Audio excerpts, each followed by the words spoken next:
بسم الله الرحمن الرحيم ألف لام ميم ذلك الكتاب لا ريب فيه هدى للمتقين الذين يؤمنون بالغيب ويقيمون الصلاة ومما رزقناهم ينفقون والذين يؤمنون بما أنزل إليك وما أنزل من قبلك وبالآخرة هم يوقنون أولئك على هدى من ربهم وأولئك هم المفلحون إن الذين كفروا سواء عليهم أأنذرتهم أم لم تنذرهم لا يؤمنون ختم الله على قلوبهم وعلى سمعهم وعلى أبصارهم غشاوة ولهم عذاب عظيم ومن الناس من يقول آمنا بالله وباليوم الآخر وما هم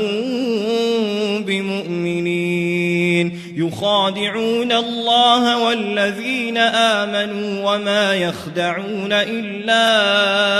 أنفسهم وما يشعرون في قلوبهم مرض فزادهم الله مرضا ولهم عذاب أليم بما كانوا يكذبون وإذا قيل لهم لا تفسدوا في الأرض قالوا إنما نحن مصلحون ألا إنهم هم المفسدون ولكن لا يشعرون وإذا قيل لهم آمنوا كما آمن الناس قالوا أنؤمن كما آمن السفهاء ألا إنهم هم السفهاء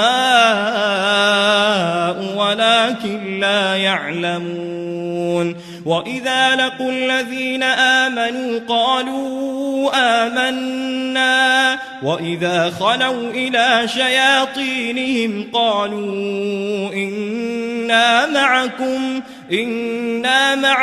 إنما نحن مستهزئون الله يستهزئ بهم ويمدهم في طغيانهم يعمهون أولئك الذين اشتروا الضلالة بالهدى فما ربحت تجارتهم وما كانوا مهتدين مثلهم كمثل الذي استوقد نارا فلما أضاءت ما حوله ذهب الله بنورهم وتركهم في ظلمات لا يبصرون صم بكم عمي فهم لا يرجعون أو كصيب من السماء فيه ظلمات ورعد وبرق يجعلون أصابعهم في آذانهم من الصواعق حذر الموت والله محيط بالكافرين يكاد البرق يخطف أبصارهم كلما أضاء لهم مشوا فيه وإذا أظلم عليهم قاموا ولو شاء الله لذهب بسمعهم وأبصارهم إن الله على كل شيء قدير يا أيها الناس اعبدوا واتقوا ربكم الذي خلقكم والذين من قبلكم لعلكم تتقون الذي جعل لكم الأرض فراشا والسماء بناء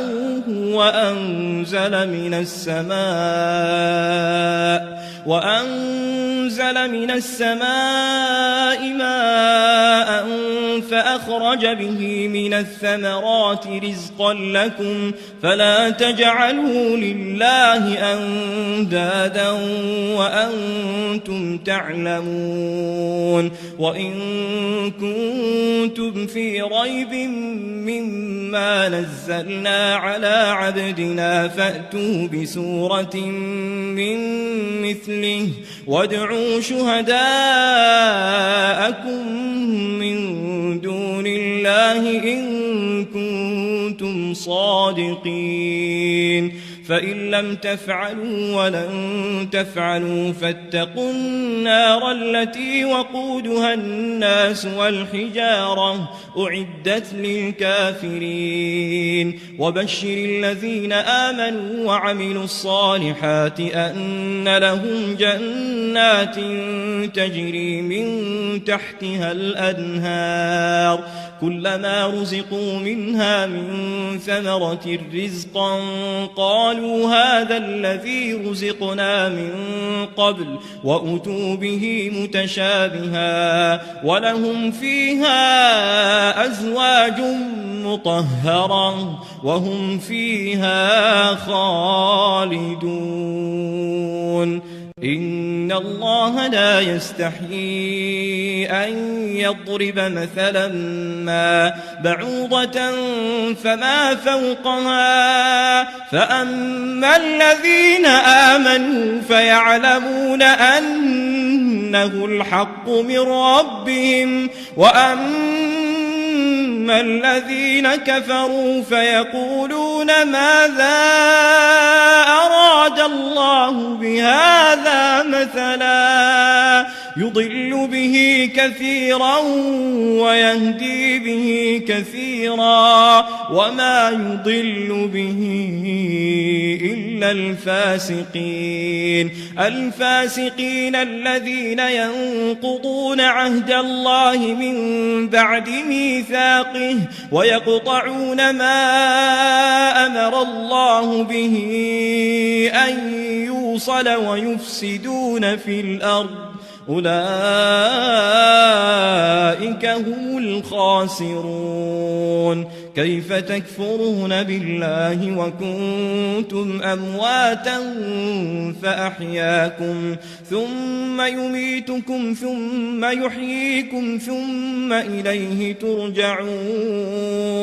هو الذي خلق لكم ما في الأرض جميعا ثم استوى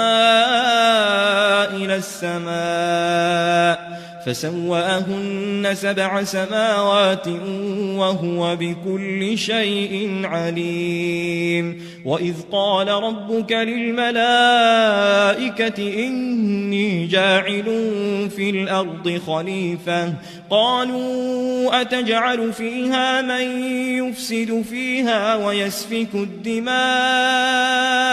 ونحن نسبح بحمدك ونقدس لك قال إني أعلم ما لا تعلمون وعلم آدم الأسماء كلها ثم عرضهم على الملائكة فقال أنبئوني بأسماء هؤلاء إن كنتم صادقين قالوا سبحانك لا علم لنا إلا ما علمتنا إنك أنت العليم الحكيم قال يا آدم أنبئهم بأسمائهم فلما أنبأهم بأسمائهم قال ألم أقل لكم إني أعلم غيب السماوات والأرض وأعلم ما تبدون وما كنتم تكتمون وإذ قلنا للملائكة اسجدوا لآدم فسجدوا إلا إبليس أبى واستكبر وكان من الكافرين وقلنا يا آدم اسكن أنت وزوجك الجنة وكلا منها رغدا حيث شئتما ولا تقربا هذه الشجرة فتكونا من الظالمين فأزلهما الشيطان عنها فأخرجهما مما كانا فيه وقلنا اهبطوا بعضكم لبعض عدو ولكم في الأرض مستقر ومتاع إلى حين فتلقى آدم من ربه كلمات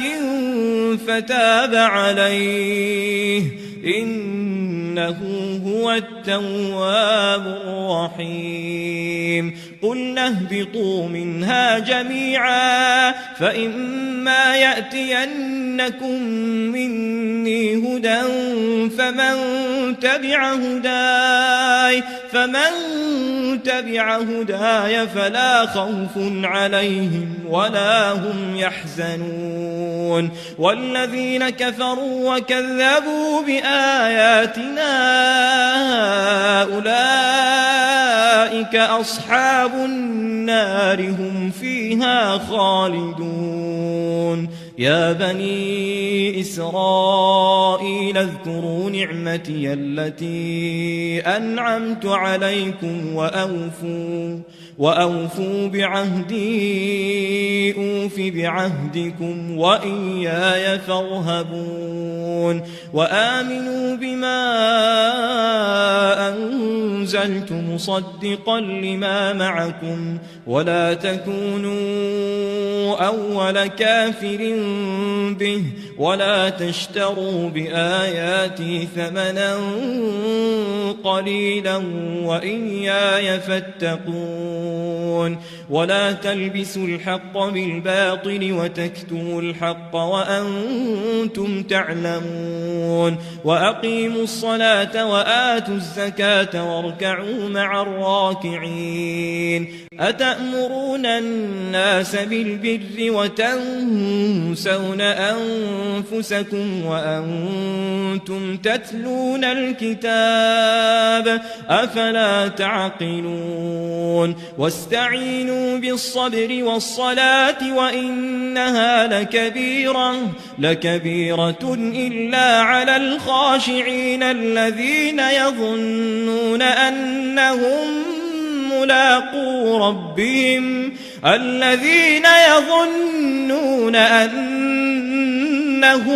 ملاقو ربهم وأنهم إليه راجعون يا بني إسرائيل اذكروا نعمتي التي أنعمت عليكم وأني فضلتكم على العالمين واتقوا يوما لا تجزي نفس عن نفس شيئا ولا يقبل منها شفاعة ولا يؤخذ منها عدل ولا هم ينصرون وإذ نجيناكم من آل فرعون يسومونكم سوء العذاب يذبحون أبناءكم ويستحيون نساءكم وفي ذلكم بلاء من ربكم عظيم وإذ فرقنا بكم البحر فأنجيناكم وأغرقنا آل فرعون وأنتم تنظرون وإذ واعدنا موسى 40 ليلة 40 ليلة ثم اتخذتم العجل من بعده وأنتم ظالمون ثم عفونا عنكم من بعد ذلك لعلكم تشكرون وإذ آتينا موسى الكتاب والفرقان لعلكم تهتدون وإذ قال موسى لقومه يا قوم إنكم ظلمتم أنفسكم باتخاذكم العجل فتوبوا إلى بارئكم فاقتلوا أنفسكم ذلكم خير لكم عند بارئكم فتاب عليكم إنه هو التواب الرحيم وإذ قلتم يا موسى لن نؤمن لك حتى نرى الله جهرة فأخذتكم الصاعقة وأنتم تنظرون ثم بعثناكم من بعد موتكم لعلكم تشكرون وظللنا عليكم الغمام وأنزلنا عليكم المن والسلوى كلوا من طيبات ما رزقناكم وما ظلمونا ولكن كانوا أنفسهم يظلمون وإذ قلنا ادخلوا هذه القرية فكلوا منها حيث شئتم رغدا وادخلوا الباب سجدا وقولوا حطة نغفر لكم خطاياكم وسنزيد المحسنين فبدل الذين ظلموا قولا غير الذي قيل لهم فأنزلنا على الذين ظلموا رجزا من السماء بما كانوا يفسقون وإذ استسقى موسى لقومه فقلنا اضرب بعصاك الحجر فانفجرت منه 12 عينا قد علم كل أناس مشربهم كلوا واشربوا من رزق الله ولا تعثوا في الأرض مفسدين وإذ قلتم يا موسى لن نصبر على طعام واحد فادع لنا ربك يخرج لنا مما تنبت الأرض من بقلها وقثائها وفومها وعدسها وبصلها قال أتستبدلون الذي هو أدنى بالذي هو خير اهبطوا مصرا فإن لكم ما سألتم وضربت عليهم الذلة والمسكنة وباءوا بغضب من الله ذلك بأنهم كانوا يكفرون بآيات الله ويقتلون النبيين بغير الحق ذلك بما عصوا وكانوا يعتدون إن الذين آمنوا والذين هادوا والنصارى والصابئين من آمن بالله واليوم الآخر وعمل صالحا فلهم أجرهم عند ربهم ولا خوف عليهم ولا هم يحزنون وإذ أخذنا ميثاقكم ورفعنا فوقكم الطور خذوا ما آتيناكم بقوة واذكروا ما فيه لعلكم تتقون ثم توليتم من بعد ذلك فلولا فضل الله عليكم ورحمته لكنتم من الخاسرين ولقد علمتم الذين اعتدوا منكم في السبت فقلنا لهم كونوا قردة خاسئين فجعلناها نكالا لما بين يديها وما خلفها وموعظة للمتقين. وإذ قال موسى لقومه إن الله يأمركم أن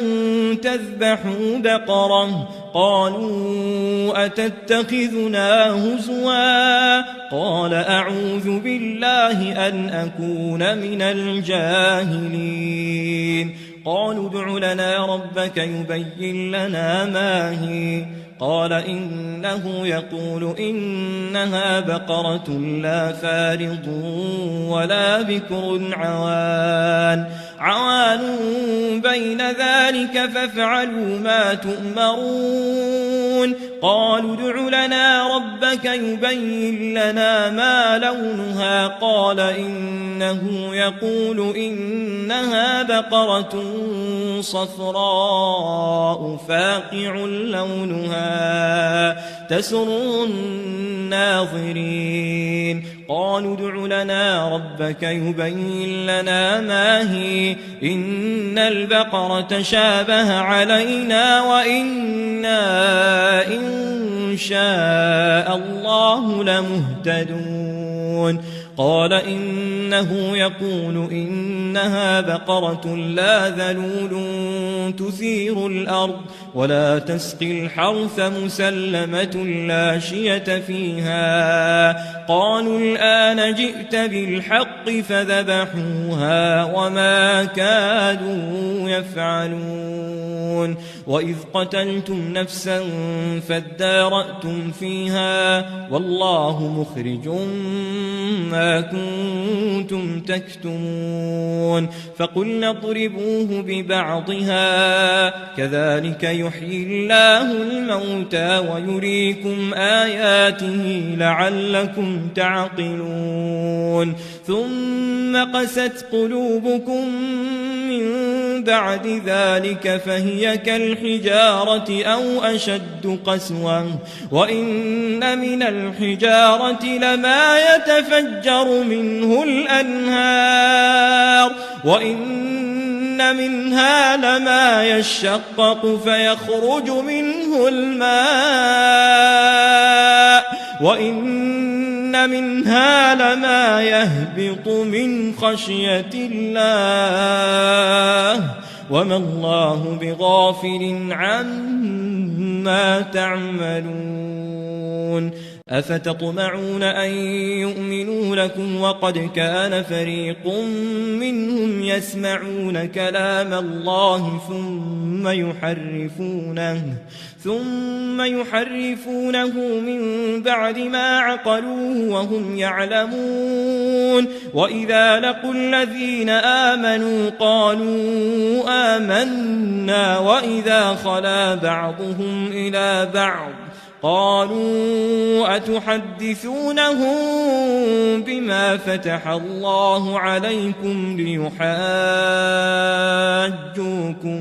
ليحاجوكم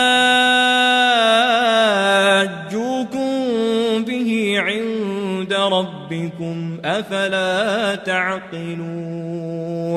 أولا يعلمون أن الله يعلم ما يسرون وما يعلنون ومنهم أميون لا يعلمون الكتاب إلا أماني وإن هم إلا يظنون فويل للذين يكتبون الكتاب بأيديهم ثم يقولون هذا من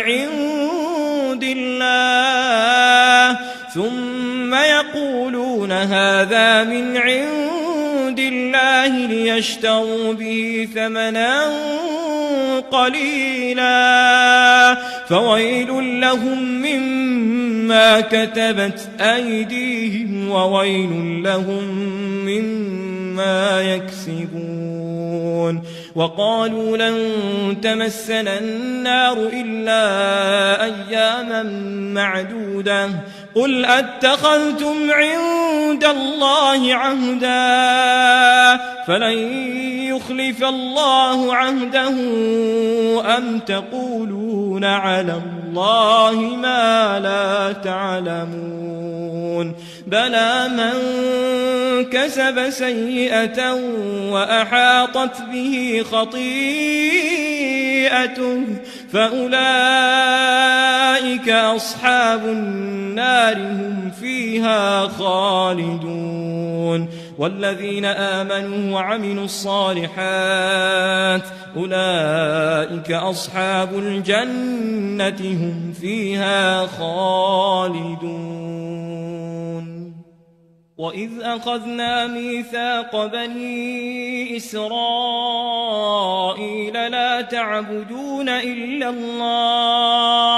لا تعبدون إلا الله وبالوالدين إحسانا وذي القربى واليتامى والمساكين وقولوا للناس حسنا وأقيموا الصلاة وآتوا الزكاة ثم توليتم إلا قليلا منكم وأنتم معرضون وإذ أخذنا ميثاقكم لا تسفكون دماءكم ولا تخرجون أنفسكم من دياركم ثم أقررتم وأنتم تشهدون ثم أنتم هؤلاء تقتلون أنفسكم وتخرجون فريقا منكم من ديارهم تظاهرون عليهم بالإثم والعدوان وإن يأتوكم أسارى تفادوهم وهو محرم عليكم إخراجهم أفتؤمنون ببعض الكتاب وتكفرون ببعض فما جزاء من يفعل ذلك منكم إلا خزي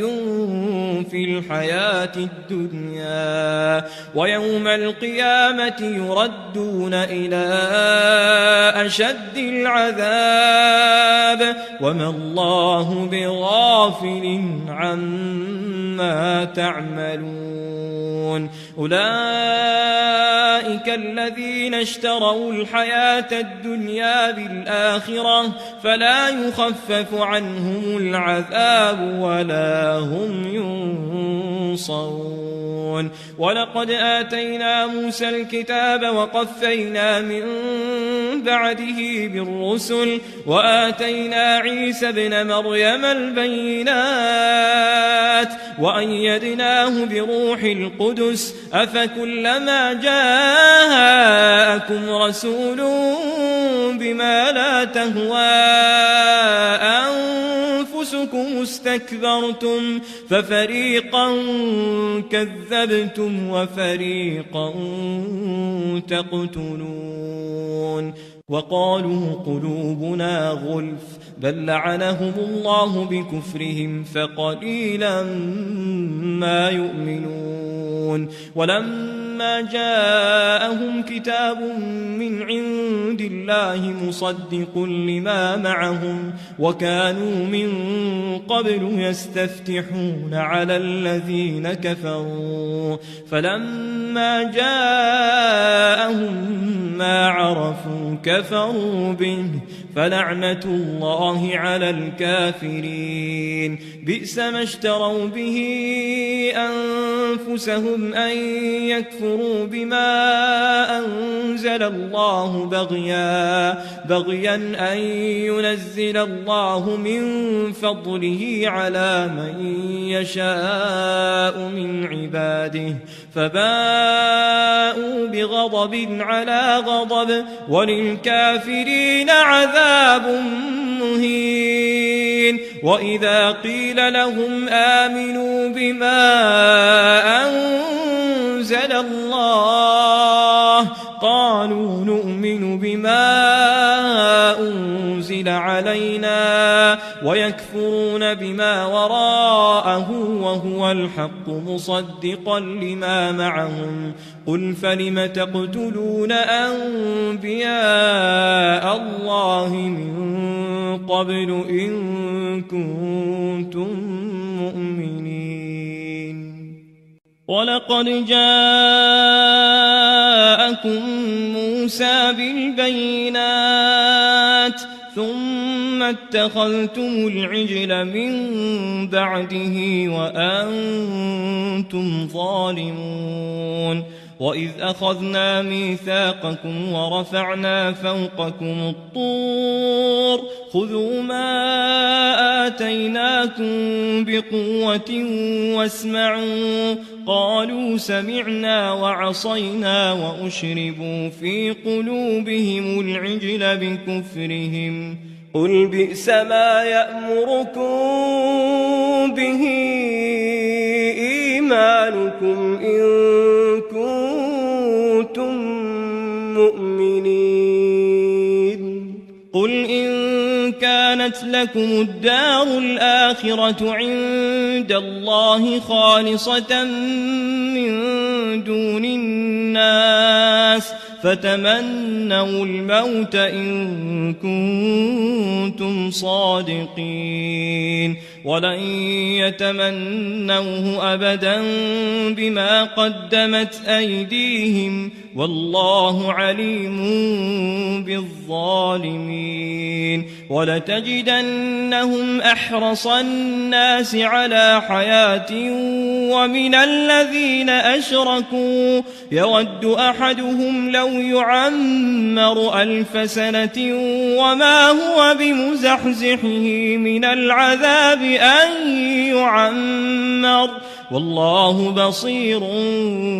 بما يعملون قل من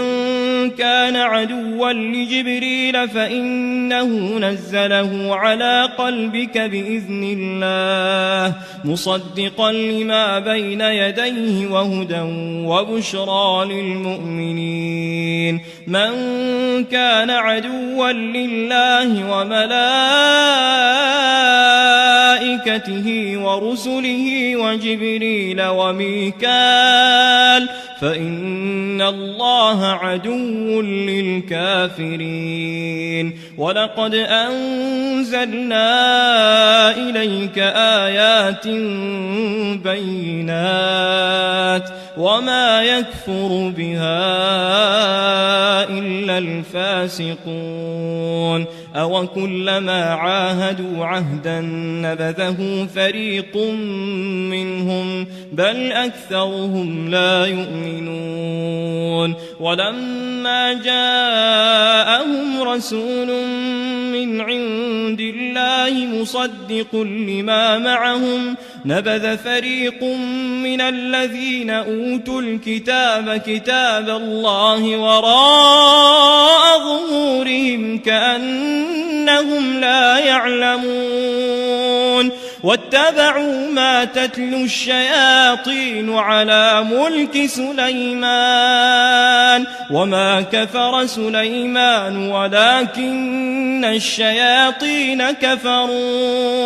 كفروا يعلمون الناس السحر وما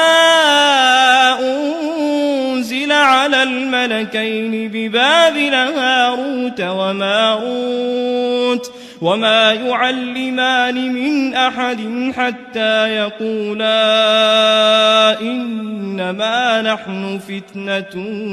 فلا تكفر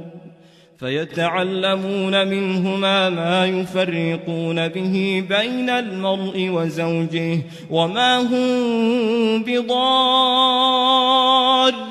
به من أحد إلا بإذن الله ويتعلمون ما يضرهم ولا ينفعهم ولقد علموا لمن اشتراه ما له في الآخرة من خلاق ولبئس ما شروا به أنفسهم لو كانوا يعلمون ولو أنهم آمنوا واتقوا لمثوبة من عند الله خير لو كانوا يعلمون. يا أيها الذين آمنوا لا تقولوا راعنا وقولوا انظرنا واسمعوا وللكافرين عذاب أليم. ما يود الذين كفروا من أهل الكتاب ولا المشركين أن ينزل عليكم من خير من ربكم والله يختص برحمته من يشاء والله ذو الفضل العظيم. ما ننسخ من آية أو ننسها نأت بخير منها أو مثلها. ألم تعلم أن الله على كل شيء قدير. ألم تعلم أن الله له ملك السماوات والأرض وما لكم من دون الله من ولي ولا نصير. أم تريدون أن تسألوا رسولكم كما سئل موسى من قبل ومن يتبدل الكفر بالإيمان فقد ضل سواء السبيل. ود كثير من أهل الكتاب لو يردونكم من بعد إيمانكم كفارا حسدا من عند أنفسهم من بعد ما تبين لهم الحق فاعفوا واصفحوا حتى يأتي الله بأمره إن الله على كل شيء قدير. وأقيموا الصلاة وآتوا الزكاة وما تقدموا لأنفسكم من خير تجدوه عند الله إن الله بما تعملون بصير. وقالوا لن يدخل الجنة إلا من كان هودا أو نصارى تلك أمانيهم قل هاتوا برهانكم إن كنتم صادقين. بلى من أسلم وجهه لله وهو محسن فله أجره عند ربه ولا خوف عليهم ولا هم يحزنون. وقالت اليهود ليست النصارى على شيء وقالت النصارى ليست اليهود على شيء وهم يتلون الكتاب كذلك قال الذين لا يعلمون مثل قولهم فالله يحكم بينهم يوم القيامة فيما كانوا فيه يختلفون. ومن أظلم ممن منع مساجد الله أن يذكر فيها اسمه وسعى في خرابها أولئك ما كان لهم أن يدخلوها إلا خائفين لهم في الدنيا خزي ولهم في الآخرة عذاب عظيم. ولله المشرق والمغرب فأينما تولوا فثم وجه الله إن الله واسع عليم. وقالوا اتخذ الله ولدا سبحانه بل له ما في السماوات والأرض كل له قانتون. بديع السماوات والأرض وإذا قضى أمرا فإنما يقول له كن فيكون. وقال الذين لا يعلمون لولا يكلمنا الله أو تأتينا آية كذلك قال الذين من قبلهم مثل قولهم تشابهت قلوبهم قد بينا الآيات لقوم يوقنون إنا أرسلناك بالحق بشيرا ونذيرا ولا تسأل عن أصحاب الجحيم ولن ترضى عنك اليهود ولا النصارى حتى تتبع ملتهم قل إن هدى الله هو الهدى ولئن اتبعت أهواءهم بعد الذي جاءك من العلم ما لك من الله من ولي ولا نصير الذين آتيناهم الكتاب يتلونه حق تلاوته أولئك يؤمنون به ومن يكفر به فأولئك هم الخاسرون يا بني إسرائيل اذكروا نعمتي التي أنعمت عليكم وأني فضلتكم على العالمين واتقوا يوما لا تجزي نفس عن نفس شيئا ولا يقبل منها عدل ولا تنفعها شفاعة ولا هم ينصرون وإذ ابتلى إبراهيم ربه بكلمات فأتمهن قال إني جاعلك للناس إماما قال ومن ذريتي قال لا ينال عهد الظالمين وإذ جعلنا البيت مثابة للناس وأمنا واتخذوا من مقام إبراهيم مصلى وعهدنا إلى إبراهيم وإسماعيل أن طهرا بيتي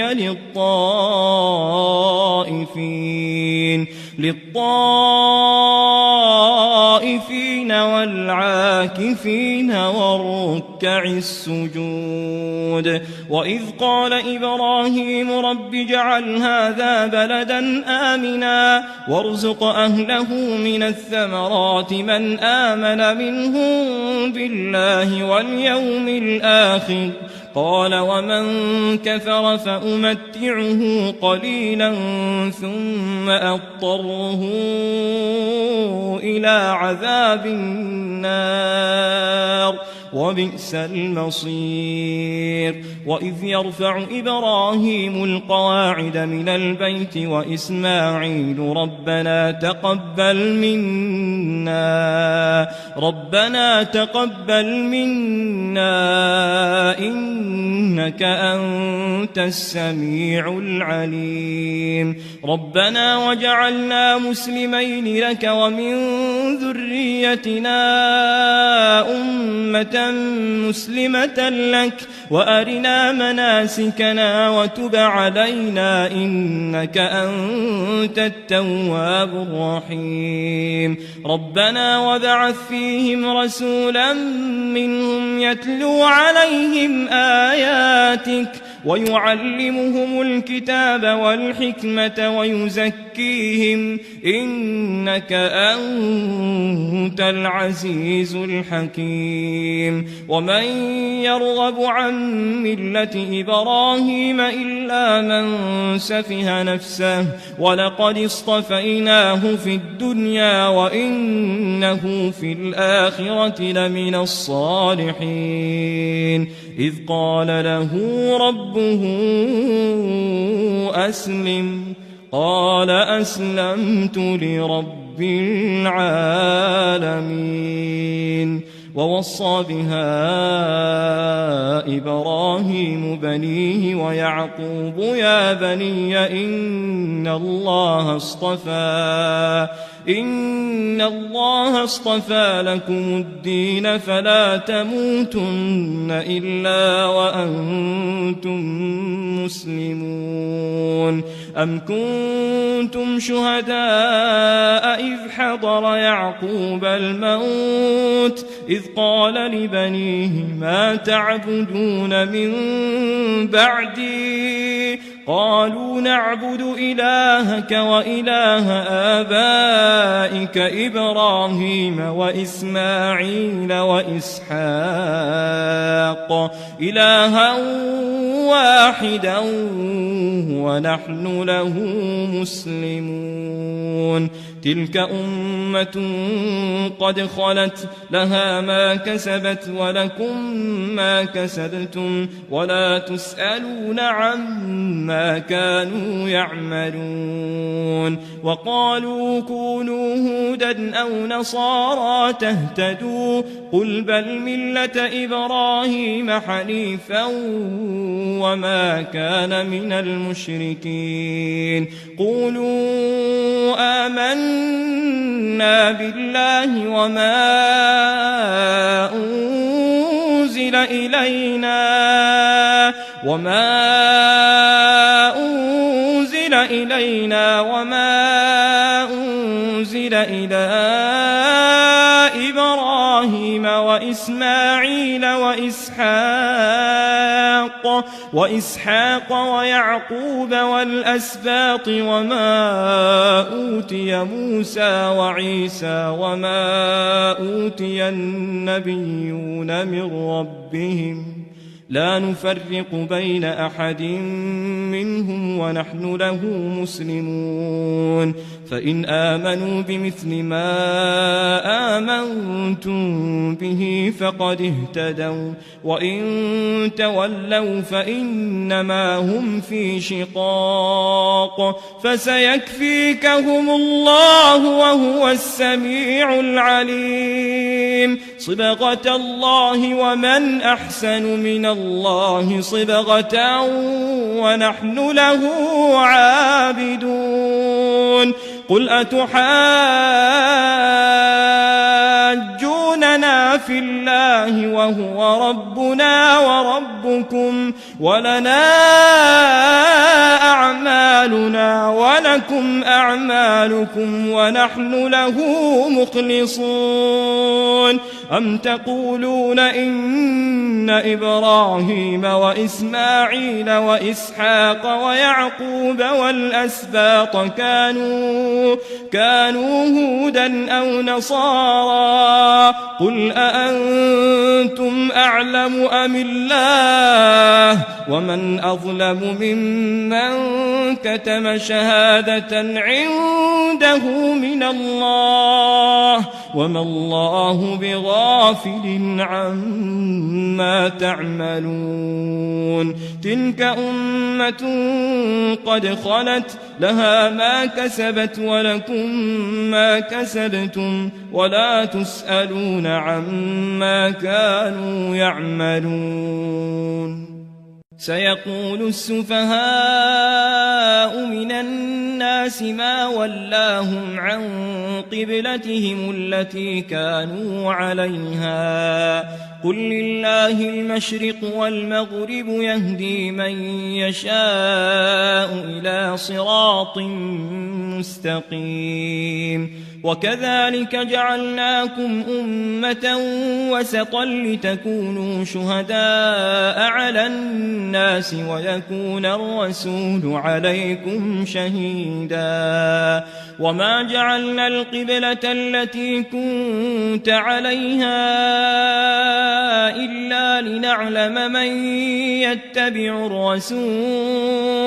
إلا لنعلم من يتبع الرسول ممن ينقلب على عقبيه وإن كانت لكبيرة إلا على الذين هدى الله وما كان الله ليضيع إيمانكم إن الله بالناس لرءوف رحيم قد نرى تقلب وجهك في السماء فلنولينك قبلة ترضاها فول وجهك شطر المسجد الحرام وحيث ما كنتم فولوا وجوهكم شطره وإن الذين أوتوا الكتاب ليعلمون أنه الحق من ربهم وما الله بغافل عما يعملون ولئن أتيت الذين أوتوا الكتاب بكل آية ما تبعوا قبلتك وما أنت بتابع قبلتهم وما بعضهم بتابع قبلة بعض ولئن اتبعت أهواءهم من بعد ما جاءك من العلم إنك إذا لمن الظالمين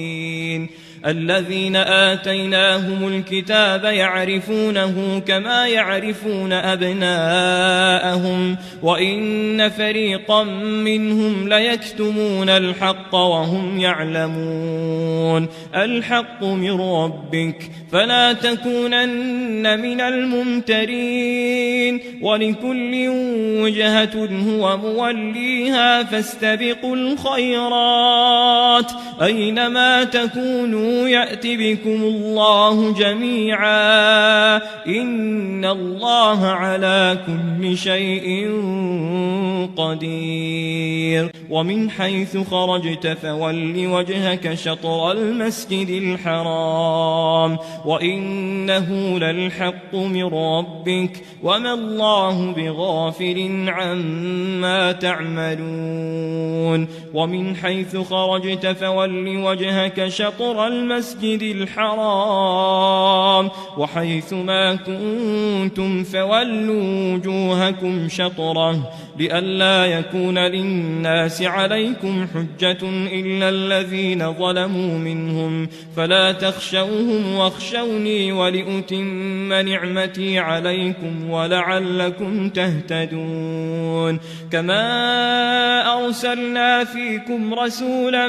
منكم يتلو عليكم آياتنا ويزكيكم ويعلمكم الكتاب والحكمة ويعلمكم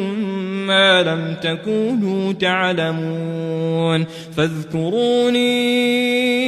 أذكركم واشكروا لي ولا تكفرون يا أيها الذين آمنوا استعينوا بالصبر والصلاة إن الله مع الصابرين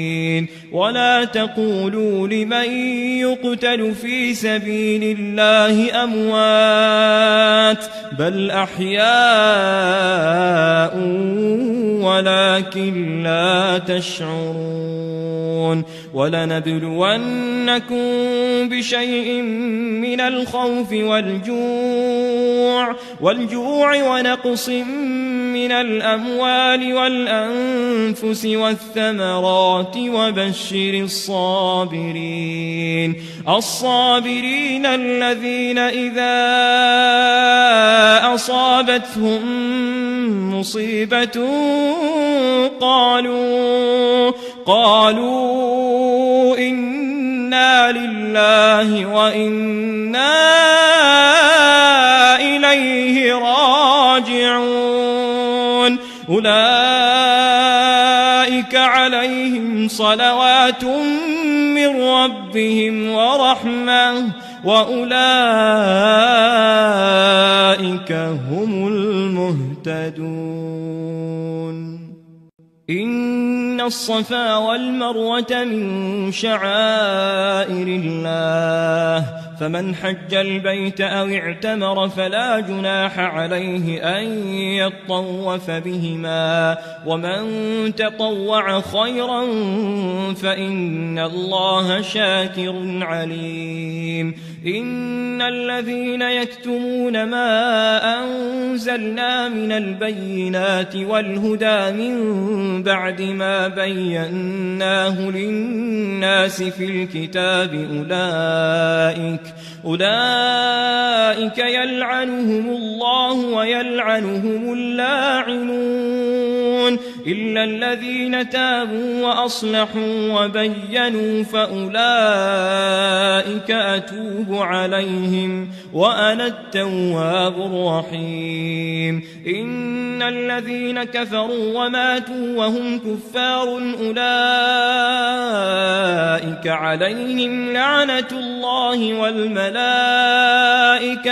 لعنة الله والملائكة والناس أجمعين خالدين فيها لا يخفف عنهم العذاب ولا هم ينظرون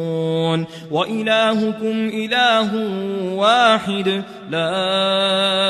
إله إلا هو الرحمن الرحيم إن في خلق السماوات والأرض واختلاف الليل والنهار والفلك التي تجري في البحر بما ينفع الناس وما أنزل الله من السماء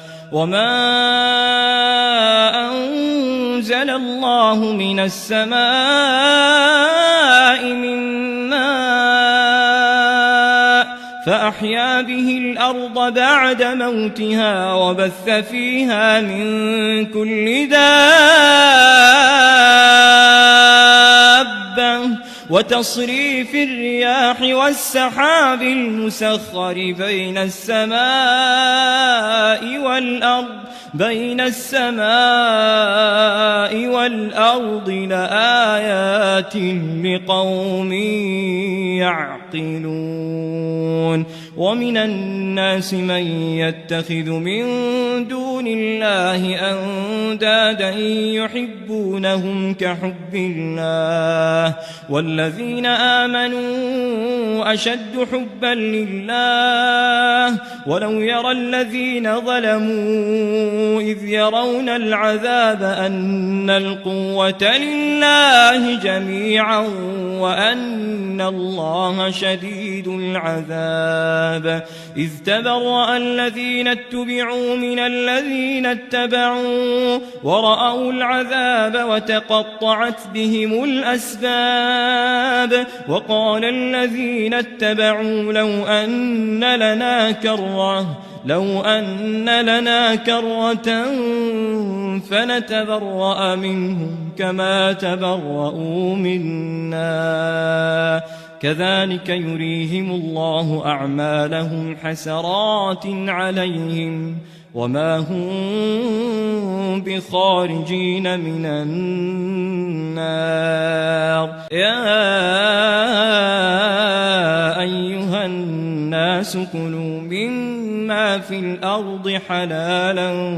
طيبا ولا تتبعوا خطوات الشيطان إنه لكم عدو مبين إنما يأمركم بالسوء والفحشاء وأن تقولوا على الله ما لا تعلمون وإذا قيل لهم اتبعوا ما أنزل الله قالوا بل نتبع ما ألفينا عليه آباءنا أولو كان آباؤهم لا يعقلون شيئا ولا يهتدون ومثل الذين كفروا كمثل الذي ينعق بما لا يسمع إلا دعاء ونداء صم بكم عمي فهم لا يعقلون يا أيها الذين آمنوا كلوا من طيبات ما رزقناكم واشكروا لله إن كنتم إياه تعبدون. إنما حرم عليكم الميتة والدم ولحم الخنزير وما أهل به لغير الله، فمن اضطر غير باغ ولا عاد فلا إثم عليه، إن الله غفور رحيم. إن الذين يكتمون ما أنزل الله من الكتاب ويشترون به ثمنا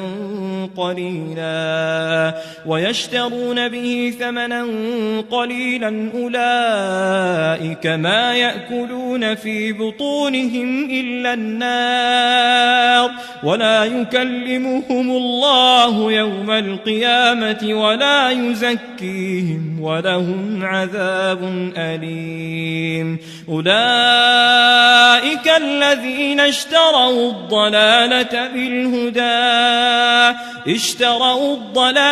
بالهدى والعذاب بالمغفرة، فما أصبرهم على النار، ذلك بأن الله نزل الكتاب بالحق وإن الذين اختلفوا في الكتاب لفي شقاق بعيد. ليس البر أن تولوا وجوهكم قبل المشرق والمغرب، ولكن البر من آمن بالله واليوم الآخر والملائكة والكتاب والنبيين، وآتى المال على حبه ذوي القربى واليتامى والمساكين وابن السبيل والسائلين وفي الرقاب، وأقام الصلاة وآتى الزكاة، والموفون بعهدهم إذا عاهدوا، والصابرين في البأساء والضراء وحين البأس، أولئك الذين صدقوا وأولئك هم المتقون. يا أيها الذين آمنوا كتب عليكم القصاص في القتلى، الحر بالحر والعبد بالعبد والأنثى بالأنثى، فمن عفي له من أخيه شيء فاتباع بالمعروف وأداء إليه بإحسان، ذلك تخفيف من ربكم ورحمة، فمن اعتدى بعد ذلك فله عذاب أليم. ولكم في القصاص حياة يا أولي الألباب لعلكم تتقون. كتب عليكم إذا حضر أحدكم الموت إن ترك خيرا الوصية للوالدين والأقربين بالمعروف حقا على المتقين، فمن بدله بعدما سمعه فإنما إثمه على الذين يبدلونه، إن الله سميع عليم. فمن خاف من موص جنفا أو إثما فأصلح بينهم فلا إثم عليه، إن الله غفور رحيم. يا أيها الذين آمنوا كتب عليكم الصيام كما كتب على الذين من قبلكم لعلكم تتقون، أياما معدودات، فمن كان منكم مريضا أو على سفر فعدة من أيام أخر وعلى الذين يطيقونه فدية طعام مسكين فمن تطوع خيرا فهو خير له وأن تصوموا خير لكم إن كنتم تعلمون شهر رمضان الذي أنزل فيه القرآن هدى للناس وبينات من الهدى والفرقان فمن شهد منكم الشهر فليصمه ومن كان مريضا أو على سفر فعدة من أيام أخر يريد الله بكم اليسر ولا يريد بكم العسر ولتكملوا العدة ولتكبروا الله على ما هداكم ولعلكم تشكرون وإذا سألك عبادي عني فإني قريب أجيب دعوة الداع إذا دعان فليستجيبوا لي وليؤمنوا بي لعلهم يرشدون أحل لكم ليلة الصيام الرفث إلى نسائكم هن لباس لكم وأنتم لباس لهن علم الله أنكم كنتم تختانون أنفسكم فتاب عليكم وعفى عنكم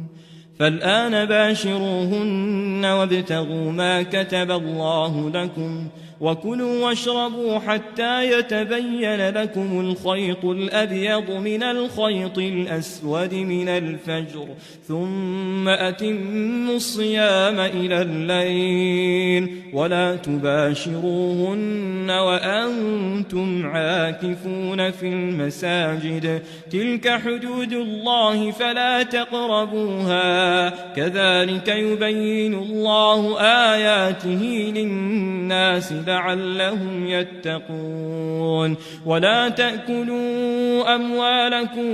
بينكم بالباطل وتدلوا بها إلى الحكام لتأكلوا فريقا من أموال الناس بالإثم وأنتم تعلمون يسألونك عن الأهلة قل هي مواقيت للناس والحج وليس البر بأن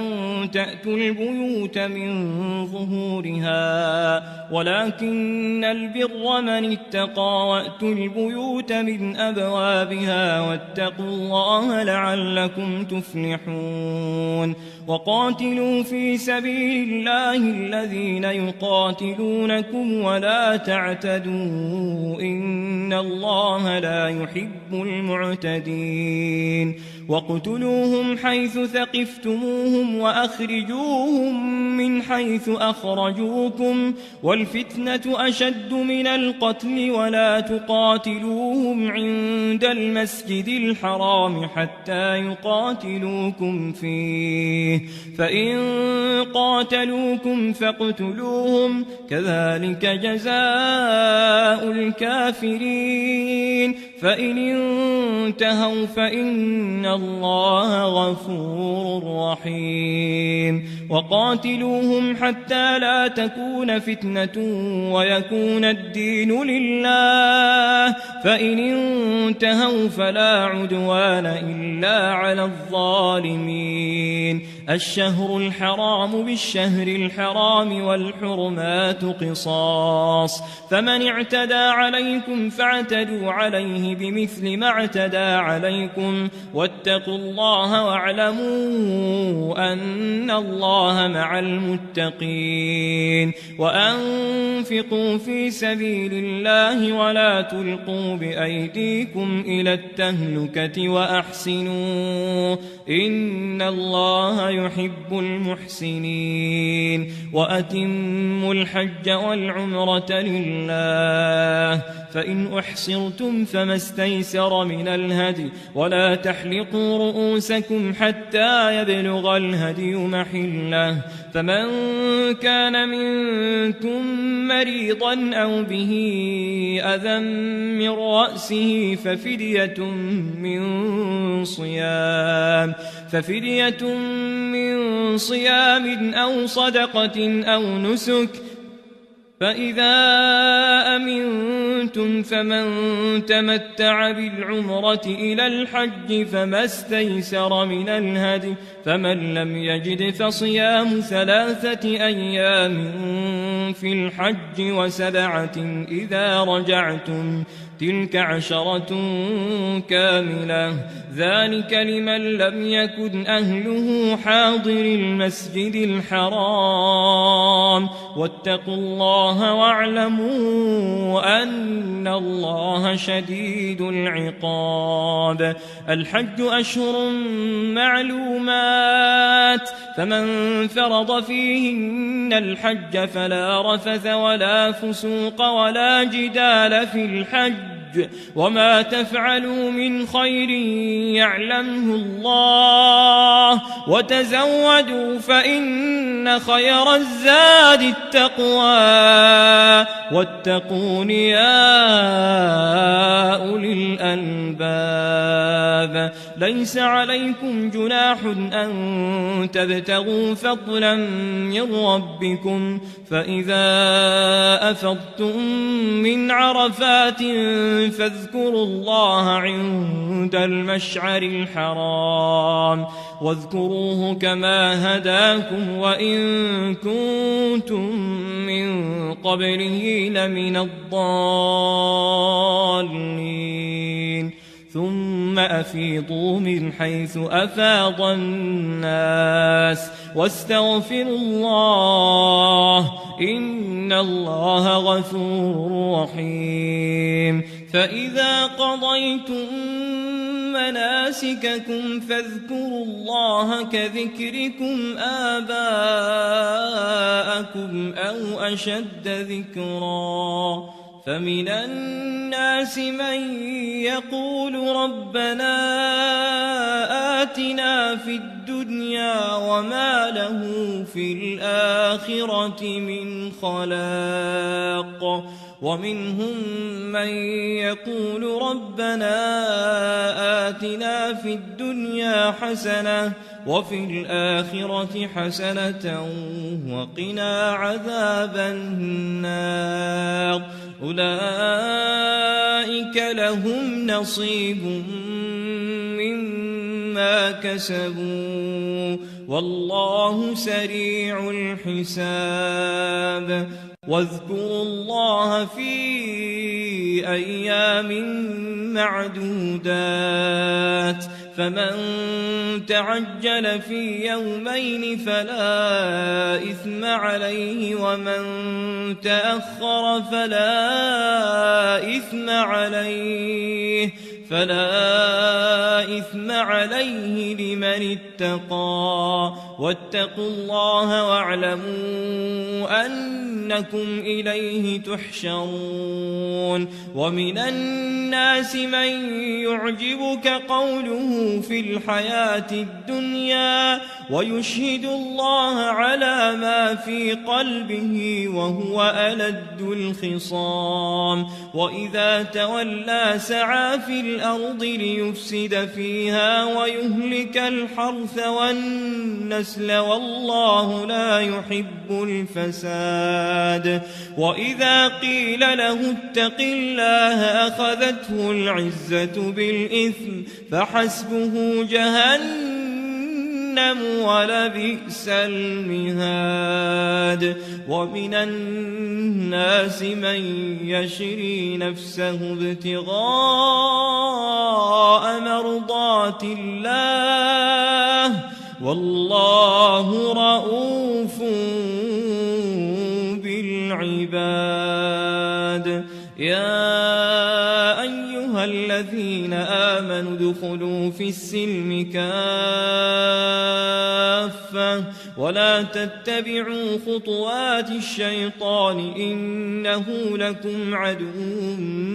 مبين فإن زللتم من بعد ما جاءتكم البينات فاعلموا أن الله عزيز حكيم هل ينظرون إلا أن يأتيهم الله في ظلل من الغمام والملائكة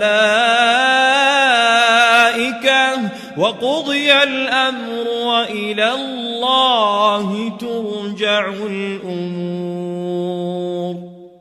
سل بني إسرائيل كم آتيناهم من آية بينة ومن يبدل نعمة الله من بعد ما جاءته فإن الله شديد العقاب زين للذين كفروا الحياة الدنيا ويسخرون من الذين آمنوا والذين اتقوا فوقهم يوم القيامة والله يرزق من يشاء بغير حساب كان الناس أمة واحدة فبعث الله النبيين مبشرين ومنذرين وأنزل معهم الكتاب بالحق ليحكم بين الناس فيما اختلفوا فيه وما اختلف فيه إلا الذين أوتوه من بعد ما جاءتهم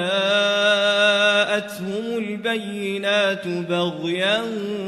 بينهم فهدى الله الذين آمنوا لما اختلفوا فيه من الحق بإذنه والله يهدي من يشاء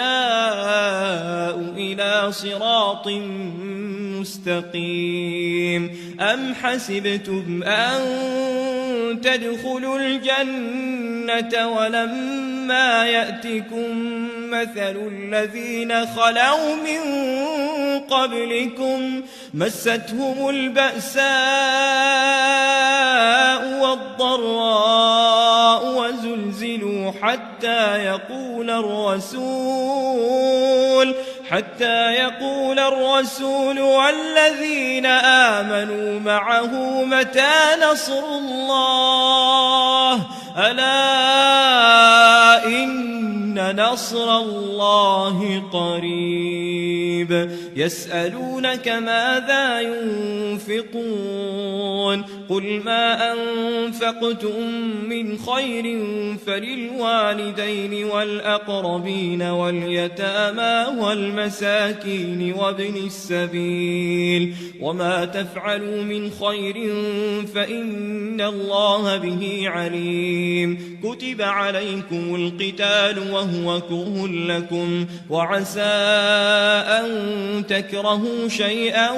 وهو خير لكم وعسى أن تحبوا شيئا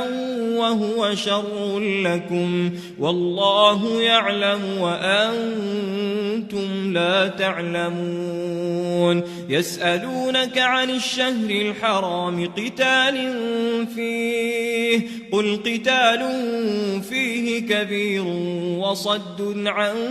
سبيل الله وكفر به والمسجد الحرام وإخراج أهله منه أكبر عند الله والفتنة أكبر من القتل ولا يزالون يقاتلونكم حتى يردوكم عن دينكم إن استطاعوا ومن يرتدد منكم عن دينه فيمت وهو كافر فأولئك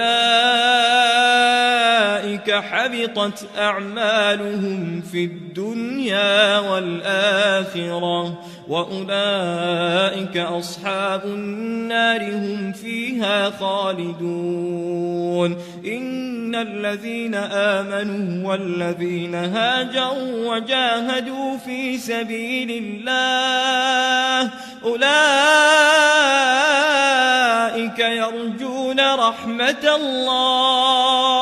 يرجون رحمة الله والله غفور رحيم يسألونك عن الخمر والميسر قل فيهما إثم كبير ومنافع للناس وإثمهما أكبر من نفعهما ويسألونك ماذا ينفقون قل العفو كذلك يبين الله لكم الآيات لعلكم تتفكرون في الدنيا والآخرة ويسألونك عن اليتامى قل إصلاح لهم خير وإن تخالطوهم فإخوانكم والله يعلم المفسد من المصلح ولو شاء الله لأعنتكم إن الله عزيز حكيم ولا تنكحوا المشركات حتى يؤمن ولأمة مؤمنة خير من مشركة ولو أعجبتكم ولا تنكحوا المشركين حتى يؤمنوا ولعبد مؤمن خير من مشرك ولو أعجبكم أولئك يدعون إلى النار والله يدعو إلى الجنة والمغفرة بإذنه ويبين آياته للناس لعلهم يتذكرون ويسألونك عن المحيض قل هو أذى فاعتزلوا النساء في المحيض ولا تقربوهن حتى يطهرن فإذا تطهرن فأتوهن من حيث أمركم الله إن الله يحب التوابين ويحب المتطهرين نساؤكم حرث لكم فأتوا حرثكم أنى شئتم وقدموا لأنفسكم واتقوا الله واعلموا أنكم ملاقوه وبشر المؤمنين ولا تجعلوا الله عرضة لأيمانكم أن تبروا وتتقوا وتصلحوا بين الناس والله سميع عليم لا يؤاخذكم الله باللغو في أيمانكم ولكن يؤاخذكم بما كسبت قلوبكم والله غفور حليم للذين يؤلون من نسائهم تربص 4 أشهر فإن فاءوا فإن الله غفور رحيم وإن عزموا الطلاق فإن الله سميع عليم والمطلقات يتربصن بأنفسهن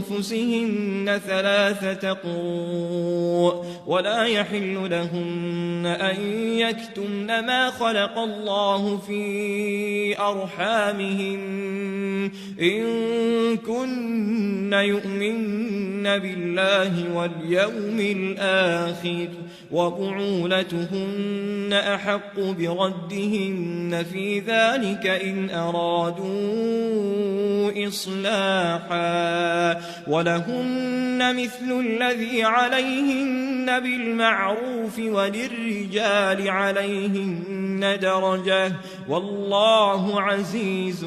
حكيم حليم. الطلاق مرتان فإمساك بمعروف أو تسريح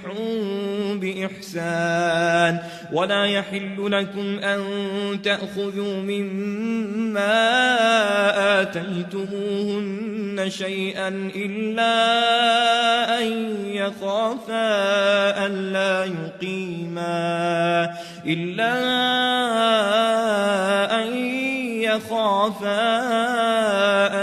يقيما حدود الله. فإن خفتم ألا يقيما حدود الله فلا جناح عليهما فيما افتدت به، تلك حدود الله فلا تعتدوها، ومن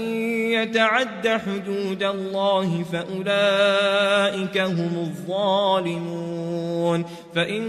طلقها فلا تحل له من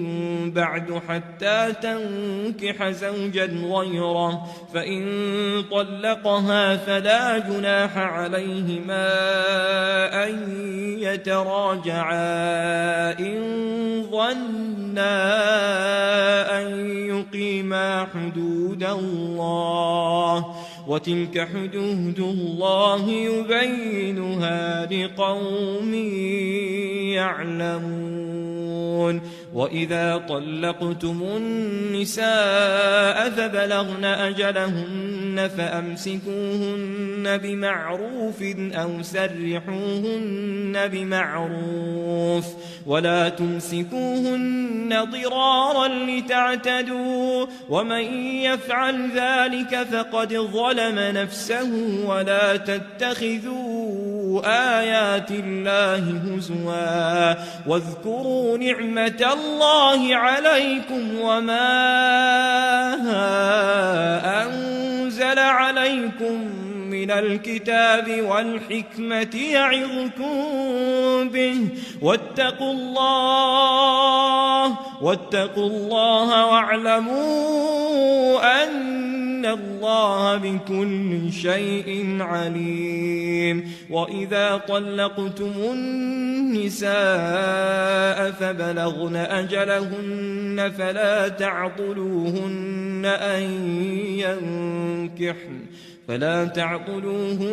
أن ينكحن أزواجهن إذا تراضوا بينهم بالمعروف، ذلك يوعظ به من كان منكم يؤمن بالله واليوم الآخر، ذلكم أزكى لكم وأطهر والله يعلم وأنتم لا تعلمون. والوالدات يرضعن أولادهن حولين كاملين لمن أراد أن يتم الرضاعة، وعلى المولود له رزقهن وكسوتهن بالمعروف، لا تكلف نفس إلا وسعها، لا تضار والدة بولدها ولا مولود له بولده، وعلى الوارث مثل ذلك، فإن أرادا فصالا عن تراض منهما وتشاور فلا جناح عليهما. وإن أردتم أن تسترضعوا أولادكم فلا جناح عليكم إذا سلمتم ما آتيتم بالمعروف، واتقوا الله واعلموا أن الله بما تعملون بصير. والذين يتوفون منكم ويذرون أزواجا يتربصن بأنفسهن 4 أشهر وعشرا، فإذا بلغن أجلهن فلا جناح عليكم فيما فعلن في أنفسهن بالمعروف، والله بما تعملون خبير. ولا جناح عليكم فيما عرضتم به من خطبة النساء أو أكننتم في أنفسكم علم الله أنكم ستذكرونهن ولكن لا تواعدوهن سرا إلا أن تقولوا قولا معروفا ولا تعزموا عقدة النكاح حتى يبلغ الكتاب أجله واعلموا أن الله يعلم ما في أنفسكم فاحذروه واعلموا أن الله غفور حليم لا جناح عليكم إن طلقتم النساء ما لم تمسوهن أو تفرضوا لهن فريضة ومتعوهن على الموسع قدره وعلى المقتر قدره متاعا بالمعروف حقا على المحسنين وإن طلقتموهن من قبل أن تمسوهن وقد فرضتم لهن فريضة فنصف ما فرضتم إلا أن يعفون أو يعفو الذي بيده عقدة النكاح وأن تعفوا أقرب للتقوى ولا تنسوا الفضل بينكم إن الله بما تعملون بصير حافظوا على الصلوات والصلاة الوسطى وقوموا لله قانتين فإن خفتم فرجالا أو ركبانا فإذا أمنتم فاذكروا الله كما علمكم ما لم تكونوا تعلمون والذين يتوفون منكم ويذرون أزواجا وصية لأزواجهم متاعا إلى الحول غير إخراج فإن خرجن فلا جناح عليكم فيما فعلن في أنفسهن من معروف والله عزيز حكيم وللمطلقات متاع بالمعروف حقا على المتقين كذلك يبين الله لكم آياته لعلكم تعقلون ألم تر إلى الذين خرجوا من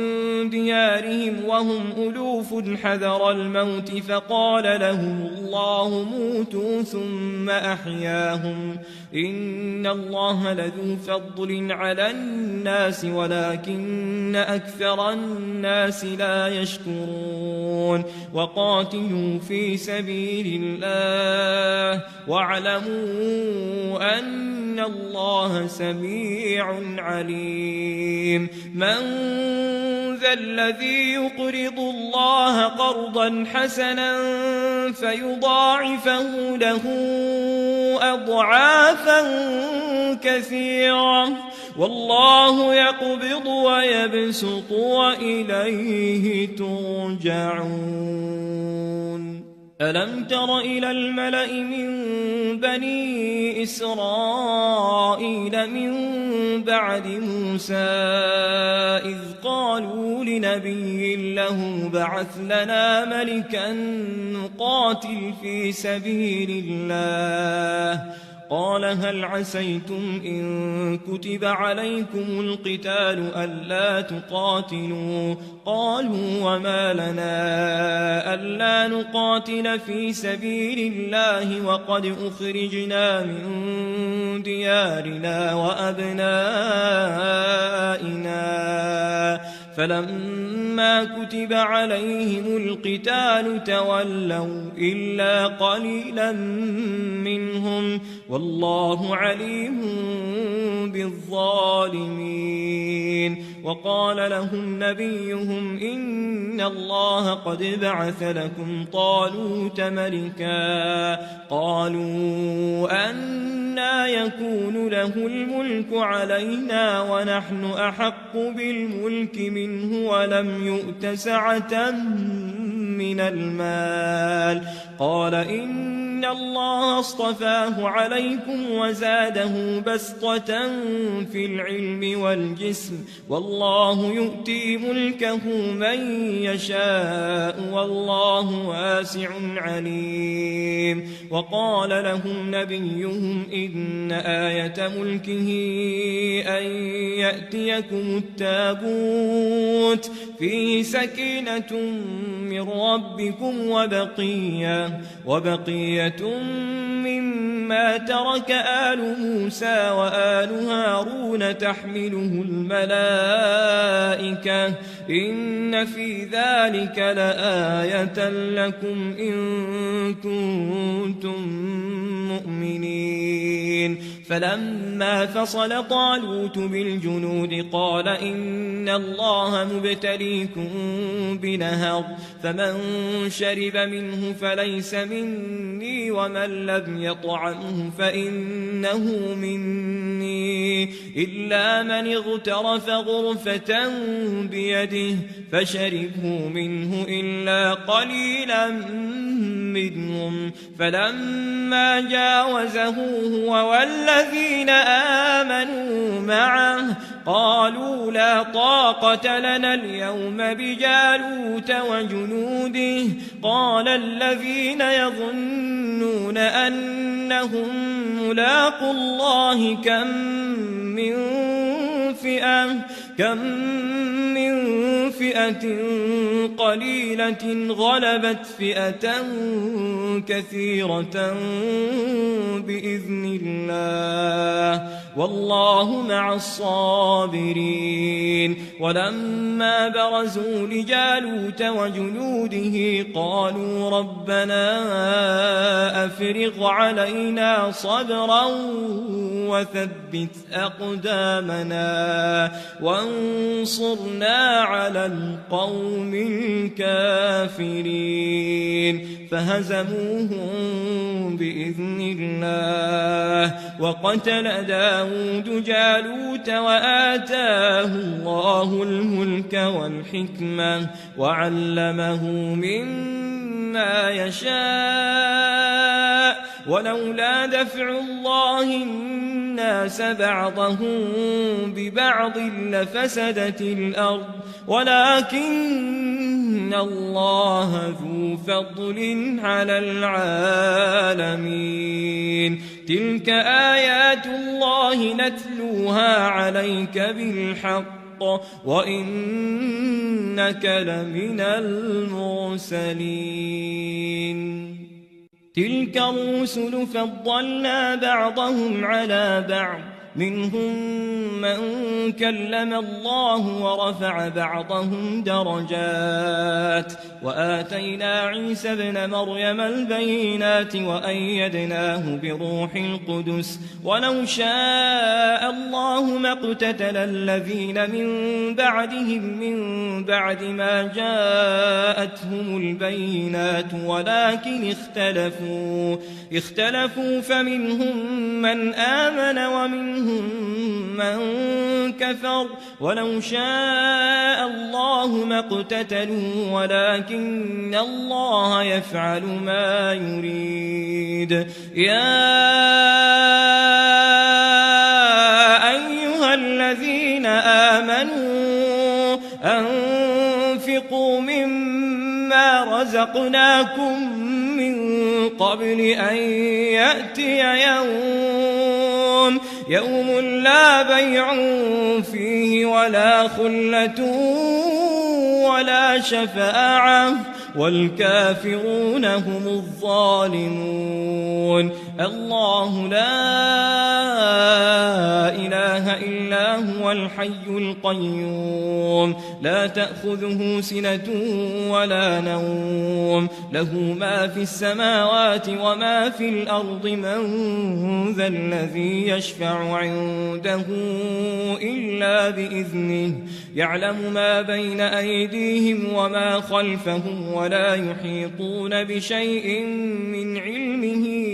إلا بما شاء وسع كرسيه السماوات والأرض ولا يؤوده حفظهما وهو العلي العظيم لا إكراه في الدين قد تبين الرشد من الغي فمن يكفر بالطاغوت ويؤمن بالله فقد استمسك بالعروة الوثقى لا انفصام لها والله سميع عليم الله ولي الذين آمنوا يخرجهم من الظلمات إلى النور والذين كفروا أولياؤهم الطاغوت يخرجونهم من النور إلى الظلمات أولئك أصحاب النار هم فيها خالدون ألم تر إلى الذي حاج إبراهيم في ربه أن آتاه الله الملك إذ قال إبراهيم ربي الذي يحيي ويميت قال أنا أحيي وأميت قال إبراهيم فإن الله يأتي بالشمس من المشرق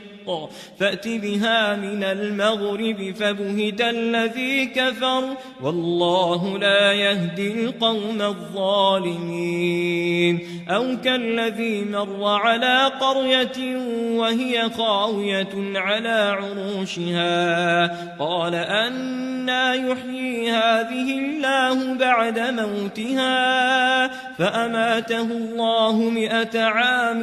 ثم بعثه قال كم لبثت قال لبثت يوما أو بعض يوم قال بل لبثت 100 عام فانظر إلى طعامك وشرابك لم يتسنه وانظر إلى حمارك ولنجعلك آية للناس وانظر إلى العظام كيف ننشزها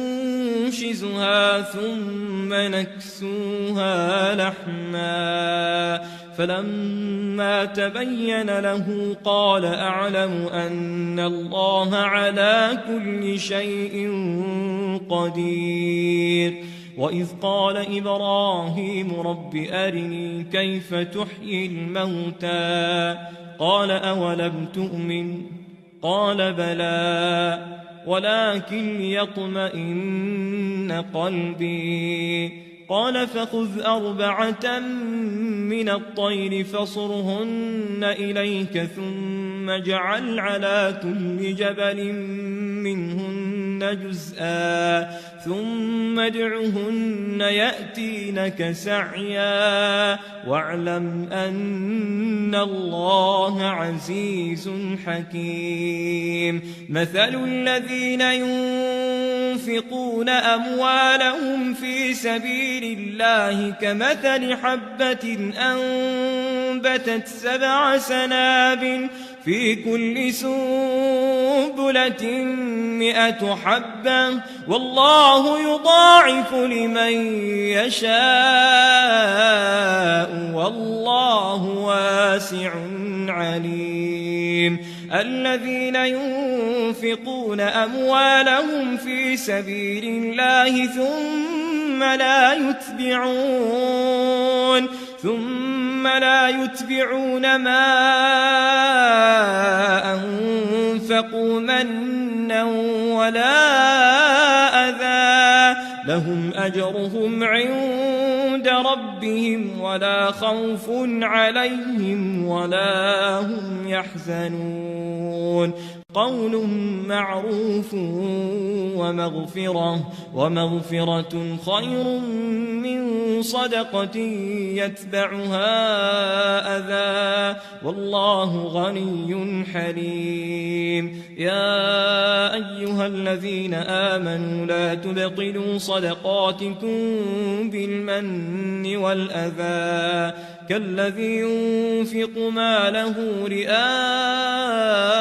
الناس ولا يؤمن بالله واليوم الآخر فمثله كمثل صفوان عليه تراب فأصابه وابل فتركه صلدا لا يقدرون على شيء مما كسبوا والله لا يهدي القوم الكافرين. ومثل الذين ينفقون أموالهم ابتغاء مرضات الله وتثبيتا من أنفسهم كمثل جنة بربوة أصابها وابل فآتت أكلها ضعفين فإن لم يصبها وابل فطل والله بما تعملون بصير. أيود أحدكم أن تكون له جنة من نخيل وأعناب تجري من تحتها الأنهار له فيها من كل الثمرات وأصابه الكبر وله ذرية ضعفاء فأصابها إعصار فيه نار فاحترقت كذلك يبين الله لكم الآيات لعلكم تتفكرون. يا أيها الذين آمنوا أنفقوا من طيبات ما كسبتم ومما أخرجنا لكم من الأرض ولا تيمموا الخبيث منه تنفقون ولستم بآخذيه إلا أن تغمضوا فيه واعلموا أن الله غني حميد. الشيطان يعدكم الفقر ويأمركم بالفحشاء والله يعدكم مغفرة منه وفضلا والله واسع عليم. يؤتي الحكمة من يشاء ومن يؤت الحكمة فقد أوتي خيرا كثيرا وما يذكر إلا أولو الألباب. وما أنفقتم من نفقة أو نذرتم من نذر فإن الله يعلمه وما للظالمين من أنصار. إن تبدوا الصدقات فنعما هي وإن تخفوها وتؤتوها الفقراء فهو خير لكم ويكفر عنكم من سيئاتكم والله بما تعملون خبير. ليس عليك هداهم ولكن الله يهدي من يشاء وما تنفقوا من خير فلأنفسكم وما تنفقون إلا ابتغاء وجه الله وما تنفقوا من خير يوفى إليكم وأنتم لا تظلمون. للفقراء الذين أحصروا في سبيل الله لا يستطيعون ضربا في الأرض يحسبهم الجاهل أغنياء من التعفف تعرفهم بسيماهم لا يسألون الناس إلحافا وما تنفقوا من خير فإن الله به عليم الذين ينفقون أموالهم بالليل والنهار سرا وعلانية فلهم أجرهم عند ربهم ولا خوف عليهم ولا هم يحزنون الذين يأكلون الربا لا يقومون إلا كما يقوم الذي يتخبطه الشيطان من المس ذلك بأنهم قالوا إنما البيع مثل الربا وأحل الله البيع وحرم الربا فمن جاءه موعظة من ربه فانتهى فله ما سلف وأمره إلى الله ومن عاد فأولئك أصحاب النار هم فيها خالدون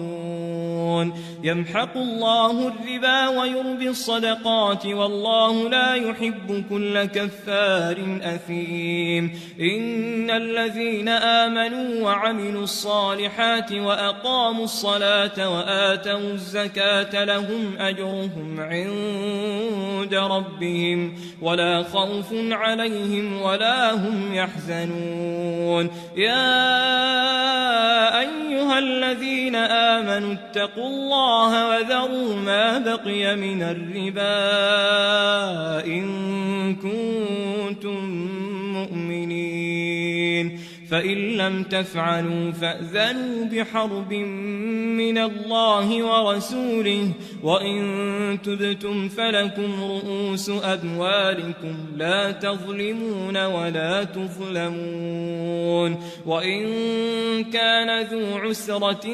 فنظرة إلى ميسرة وأن تصدقوا خير لكم إن كنتم تعلمون واتقوا يوما ترجعون فيه إلى الله ثم توفى كل نفس ما كسبت وهم لا يظلمون يا أيها الذين آمنوا إذا تداينتم بدين إلى أجل مسمى فاكتبوه وليكتب بينكم كاتب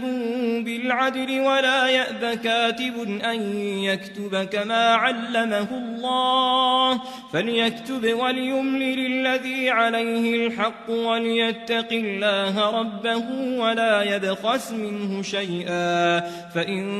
كان الذي عليه الحق سفيها أو ضعيفا أو لا يستطيع أن يمل هو فليملل وليه بالعدل واستشهدوا شهيدين من رجالكم فإن لم يكونا رجلين فرجل وامرأتان ممن ترضون من الشهداء أن تضل إحداهما فتذكر إحداهما الأخرى ولا يأبى الشهداء إذا ما دعوا ولا تسأموا أن تكتبوه صغيرا أو كبيرا إلى أجله ذلكم أقسط عند الله وأقوم للشهادة وأدنى ألا ترتابوا إلا أن تكون تجارة حاضرة تديرونها بينكم فليس عليكم جناح ألا تكتبوها وأشهدوا إذا تبايعتم ولا يضار كاتب